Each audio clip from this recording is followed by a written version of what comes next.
Welcome to the Answers Yes podcast, where we interview some of the most interesting people that have said yes to opportunities in their life. We hope that through these stories, you can learn to create your own destiny by saying yes along the way. Join us as we explore the new series covering topics such as passion, integrity, and hard work. I'm your host, Jim Riley, and I hope you enjoy these interviews as much as I do. I believe that everyone has an important message worth hearing.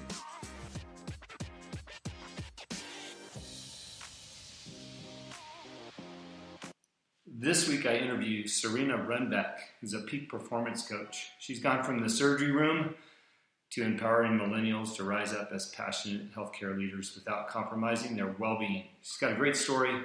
I love when I have an opportunity to interview and learn more about people in this generation. We tend to call them millennials. I think they're just young adults passionate about what they're doing and where they're heading.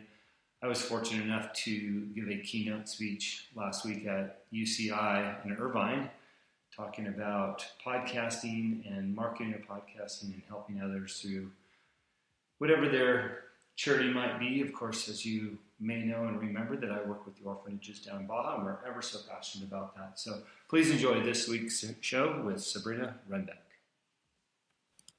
Hello and welcome to the Answers Yes. Happy New Year.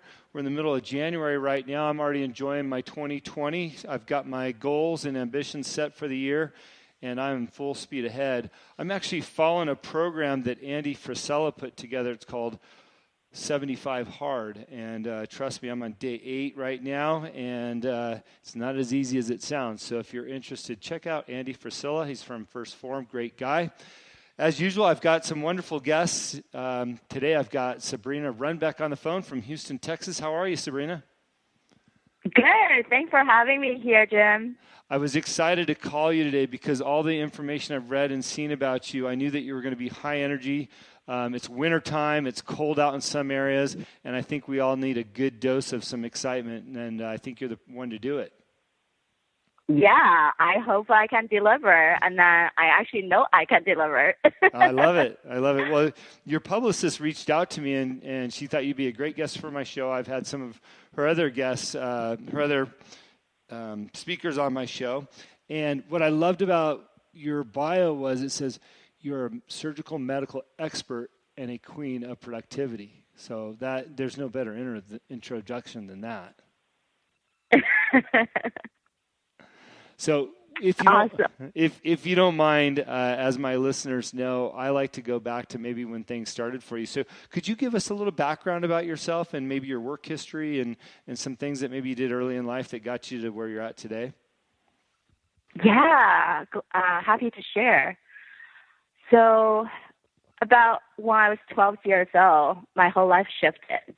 I uprooted around the world, crossed 8,000 miles to come to the U.S. And little did I know, a few weeks after I landed here, I started using my broken English, selling at flea markets to just earn that extra $100 for family income. Mm-hmm. But I also learned at that time that working hard is what's going to push me through. And nobody else can be dependent on but myself. And that accelerated into a public health and medical professional for me. But fast forward a few years, there I was having fever of 101, performing heart surgery, while my nurse kept passing cough drops and Dayquils under my mask to keep me going. I wondered, how could my childhood passion of working in medicine and living the American dream turned into such an unhealthy reality? And to top that off, when I called in sick the next morning, my manager made me feel that I was inconveniencing him. Mm. A few weeks later, I treated a young man who had 4 open heart surgeries because he had an infection in his heart valve. He failed to report new symptoms, thinking they were small and insignificant. And that's when I realized that there are small and insignificant things in my life I need to address before I, too, become a patient myself. Wow. So I used to say yes to too many things. right? And led me down to that path.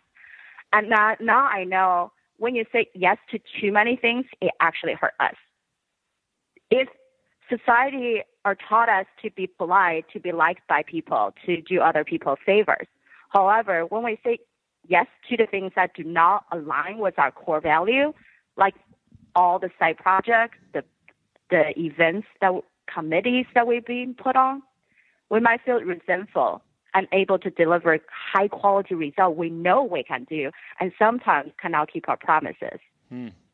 I believe that many young professionals like myself have similar struggles, despite being in early stage of their career or already working in their field of passion, and entrepreneurs particularly. With 5 steps inside a system, what I call say no to distraction, say yes to stamina, now I can turn my life around, and I still work full-time in heart and lung surgery, train for a fitness competition, and able to help other young professionals to have a life full of heck yeah. Yeah. A couple things to touch on real quick before you get too far down this road. I had Mark Taylor on this podcast. It's been almost over a year now. He was the CEO for In-N-Out Burger, and he said one of the toughest parts of his job is to say no, because it's so easy to say yes to everybody and everything they want, but to align with the company's core visions and values, which is the same with aligning on your own core visions and value, it's really hard to say no. And I appreciate that perspective, because by saying no to those things, it allows us to say yes to the things that are really important. So thank you for bringing that up. It's a very critical point in how we manage our lives. Yeah, for sure. I think we are just so used to, especially as high performers, it doesn't matter if you're in medicine, you're running your own business, whatever field you're in, when you wanted to give, wanted to perform, wanted to make greater impact, you put on extra burdens onto ourselves and become someone who wanted to say yes because you wanted to show up to a high level. And therefore, sometimes we have the tendency of not knowing how to delegate. And therefore, we put on extra burdens and have to do it all by ourselves. Yeah, I know we have a lot of entrepreneurs that listen to this show, and I do a life coaching as well as this podcast and some consulting. One of the things that I'm constantly speaking on with my clients is chasing those shiny objects, and I think this is exactly what you're referring to. As entrepreneurs, we want to succeed, and we can see opportunity around us, but oftentimes, like you suggested, that those are distractions that take away critical time. I call them shiny objects because we want to chase them. But what a really critical point that you brought up, and thank you for that. Tell us a little bit more about how you fine-tuned your ability to say no to those things and some of the results of doing that for yourself. Right. So 3 of the key components, I believe, is number 1, say no to vagueness so we can say yes to dream big and achieve more. Because people can't read our minds. I wish we have telepathic power. But when we get super clear on who we are, what our values are, what's the purpose for each of our project or thinking, right? Just go back to your shiny object, is that we actually not really sure the direction we're going. We're not actually starting with the end in mind. But if we are clear, even just write a 1-sentence purpose statement before jumping into something. And then the awesome thing is you can then use that to explain it to people, because people share values a lot more, and that becomes the driving force to want to help you and want to agree, jump on the wagon with you and make that happen. That's funny. It's no surprise that you're talking about this right now. We're at the new year. A lot of people, as they lead into the New Year's, write down their goals. I'd like to say a lot of people. I guess I wish more would fine-tune where they're heading in life. And I was having a great conversation with David Meltzer, who's my personal coach, and I was talking about the importance of goals. And what he said is even more important than goals, and you just said it, and that is having a purpose statement and what your own true values are. Because he believes, and now I do, as he defined it, is knowing what our values are in life and heading in that direction will define what our goals are. Because if we're chasing our values, we've already set apart our goals. Right. So true. I believe when we set values and don't overwhelm ourselves, just pick 3. And those 3 will be your North Star that will always shine in the darkest night and lead you to the true path that you need to be on, instead of all the distractions that might be good to do but not necessarily align with where you want it to be or how you want to show up. Then those are things that derails us. Yeah. Hey, I'd love to take a step back real quick. When you introed your background, you talked about coming halfway around the world. Love to hear what country you came from. You talked about leveraging your broken English, and I love that as well. And then becoming a member of the medical institution. You know, we have a number of people coming from other countries to the United States, and all aspire to have dreams and live that American dream, as you suggested. I had somebody from Russia on a couple weeks ago, and I just loved his story. Can you just touch on that a little bit, maybe what some of your struggles were coming over here and how you wound up in the medical field, and how maybe even your broken English, whether it worked to your advantage or it gave you more of a struggle to push through? Yeah.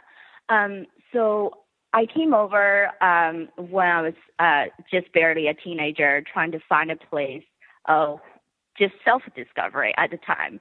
I think to me, the norm at the time wasn't running around and then with friends and just hanging out, but really thinking about, like, what do I need to do and how do I want to learn?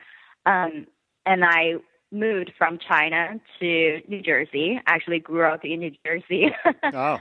a majority of my life before I moved down to Houston. And so that's the time, I think, the broken English, for sure. Back then, I think bullying wasn't, at least for me, it wasn't all that bad, right? Like, kids would joke around about saying, she won't understand you. But I think it's when we learn any language, you actually picking up you start to understand what other people say, but you couldn't express yourself, right? Mm-hmm. And then sometimes that's just life. It doesn't have to be a language thing. That can be body language. You absorb the information, but you don't know how to show your emotion or how to react to things or how to responding to things, right? That part definitely pushed me harder because I know I'm in a disadvantaged position. I think many immigrants, as same thing, they know they have to work hard because there's not really backups, right? Mm-hmm. Our families could be someone that supports us, but might not necessarily be financial support. And it could be emotional support or both. And when you learn to deal with things, especially hard things early on in life, I think it also changes you to say, hey, when things really terrible happen, like something big, you actually become more calm and collected to solve it right away and not freak out. But on the flip side, you might notice all the small things more and want to tackle the small things right away because you also know those smaller things compound into something bigger. Mm-hmm. So you want to try to nip things in the butt right away. Mm-hmm. Yeah, we talk about chipping away at the elephant when it comes to goals or accomplishing something. You know, you can't eat the elephant in one bite, but you can chip away at it a little bit each day, as you suggested, the small things. Right. Yeah. Yeah. And I believe, I think when I went into the medical realm, it's because it's the traditional thinking of finding something to do that's safe and secure. But I also was passionate about it because I just think human body is amazing, right? Like, yes, we get sick, but we recover as well from not just the Western medicine, but also the Eastern medicine, right? Like different type of medical, surgical, acupuncture, chiropractor,